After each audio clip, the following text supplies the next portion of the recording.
Assalamualaikum warahmatullahi wabarakatuh dan salam satu Malaysia. Hari ini saya akan memberi sedikit ceramah ataupun pengalaman saya sewaktu saya mendaki. Okey, apa itu mendaki?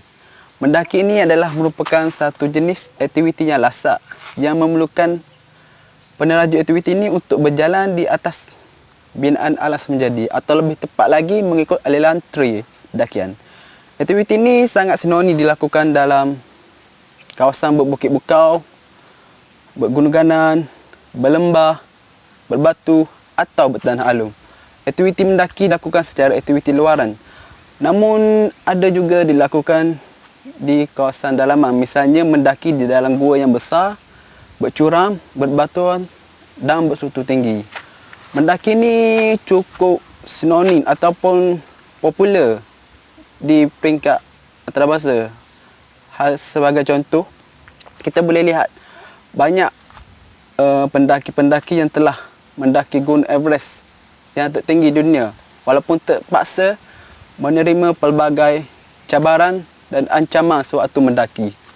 Hal ini kerana terdapat pelbagai kebaikan untuk diri dan masyarakat, terutamanya dalam kesihatan kita. Okey, antara kebaikan yang dapat kita peroleh dalam aktiviti haki ini, selain ketenangan yang diperoleh dengan pemandangan yang hijau, aktiviti haki ini bagus untuk otak, di mana ianya dapat membantu kita untuk mengurangkan masalah selalu berfikiran negatif. Iaitu kecenderungan berfikiran negatif inilah yang biasanya menyebabkan seseorang itu mengalami depresi dalam hidup. Sebagai contoh, dalam satu kajian yang telah dijalankan, para pekaji telah memberikan dua kumpulan yang menyertai aktiviti hiking ini dalam kawasan yang berbeza. Satu di kawasan bandar, manakala satu lagi di kawasan Semula Jadi.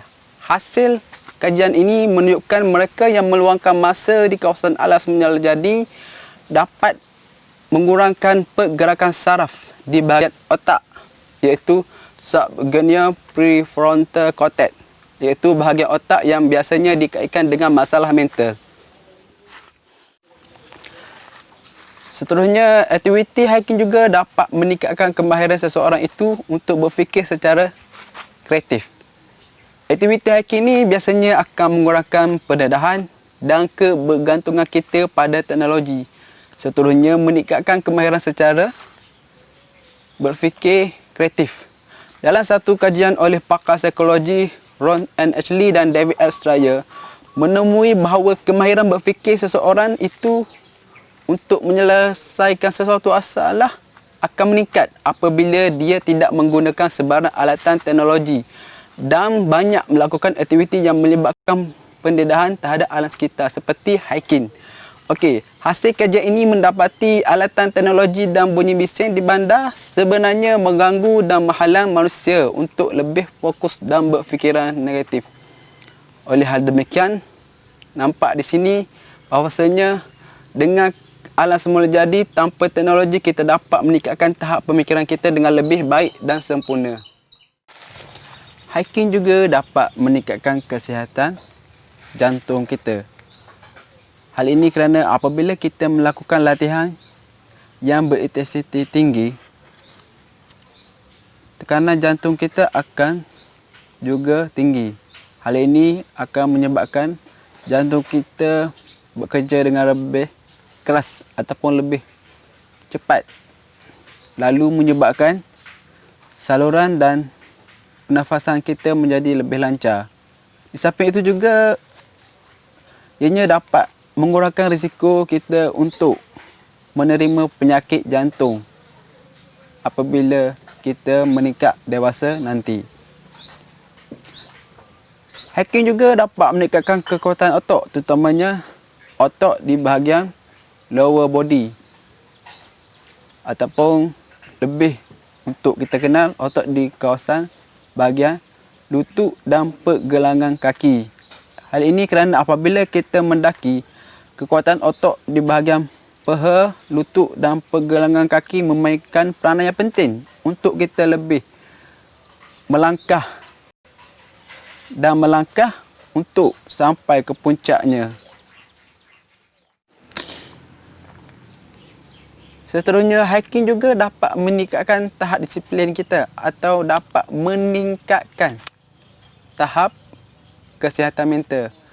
Hal ini terbukti banyak di luar sana apabila hiker-hiker yang mendaki gunung seperti Gunung Tebu, Gunung Kinabalu, Gunung Everest dan sebagainya. Apabila mereka mendaki, mereka terjumpa sampah plastik. Mereka akan mengambil dan membuang dalam kawasan yang sepatutnya. Hal ini secara tidak langsung dapat mendisiplinkan mereka. Seterusnya, dapat memberi rasa tanggungjawab terhadap alam sekitar. Selain itu, aktiviti hiking juga secara tidak langsung dapat menjadi terapi semasa kita menikmati alam sekitar. Andai katanya kita terasa susah hati, bosan, terasa tertekan, cuba kita mendekati bukit dan kita akan lebih menghargai diri kita sendiri, dan pada masa yang sama kita akan lebih rasa bersyukur terhadap ciptaan Ilahi ini. Apabila kita meluang masa dengan menerapikan diri, dengan menikmati alam menjadi, kita akan merasa segar dan bertenaga selepas meluangkan masa bersama alam. Apatah lagi apabila di atas bukit, pusat graviti semakin jauh dan menjadikan suhu makin rendah, dan ketenangan di situ akan terasa dek kerana kesejukan di atas kawasan yang tinggi. Okey, secara konklusinya, apa yang saya dapat gambarkan, hiking ini dapat menjadi satu kebanggaan untuk diri kita. Hal ini kerana bukan mudah untuk kita sampai ke puncak gunung. Ianya bergantung kepada ketinggian gunung yang didaki. Tetapi jika kita berjaya melakukannya, pasti kita akan menjadi seorang yang hebat. Dan pastinya dalam proses pendakian itu, kita akan berfikir untuk tidak berpatah balik dan tidak berputus asa. Namun, apabila kita mengambil keputusan untuk melawan kehendak tersebut dan menghabiskan kembara tersebut, kita berhak berbangga dengan pencapaian tersebut. Sekian, terima kasih.